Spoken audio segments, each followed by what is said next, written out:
تخيل معي يا صديقي، تدخل لمتجر تجد البيض بسعر مرتفع، لكن عندما تخرج تجد شخصا يبيع الكتاكيت حية وتتنفس وبنصف سعر البيضة. هل هذا سحر أم أن قوانين الاقتصاد قد انتحرت؟ الحقيقة يا صديقي أن هذا الكتكوت ليس حيوانا أليفا كما تظن، بل هو منتج منتهي الصلاحية، خرج من المصنع بعيوب التصنيع. إليك الحقيقة الكاملة.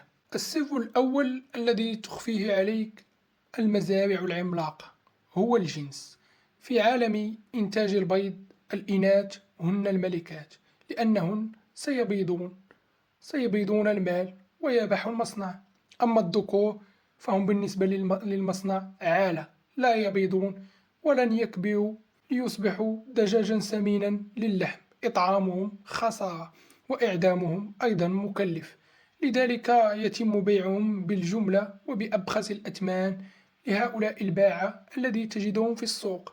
نعم، لقد طردوا من المصنع ببساطة لأنهم ذكور. لكن انتظر، هل تعتقد أن الأمر ينتهي هنا؟ بل الأمر يزداد سوءا في بعض الأحيان. تكتشف المزارع أن فوجا من الكتاكيت ولد بخلل جيني أو أصيب بفيروس قد يعادي المزرعة كلها. هنا تبدأ خطة الهروب الكبيرة، فبدلا من معالجتهم أو حرقهم، لأن ذلك سوف يكون مكلفا، يتم شحنهم فورا للأسواق الشعبية.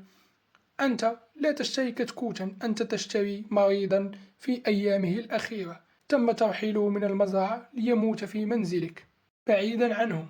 ولكي تكتمل الجريمة وتصبح جريمة كاملة، يتم غمس هذه الكتاكيت المسكينة الضعيفة في أحواض صباغة كيميائية سامة.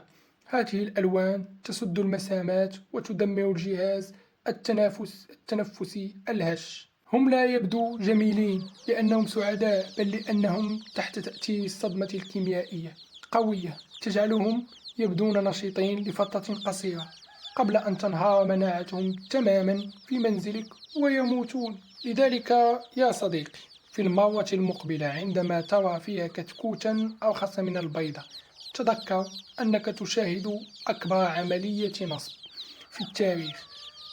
تربية الدجاج هي مسؤولية، وتربية أي روح فهي مسؤولية، وليست مجرد صفقة رخيصة. إذ كنت قد اشتريت واحدا من قبل وحدث معك قصة، احكيها لنا في التعليقات، ولا تنسى الاشتراك في عالم الحيوانات لتعرف الحقيقة الكاملة.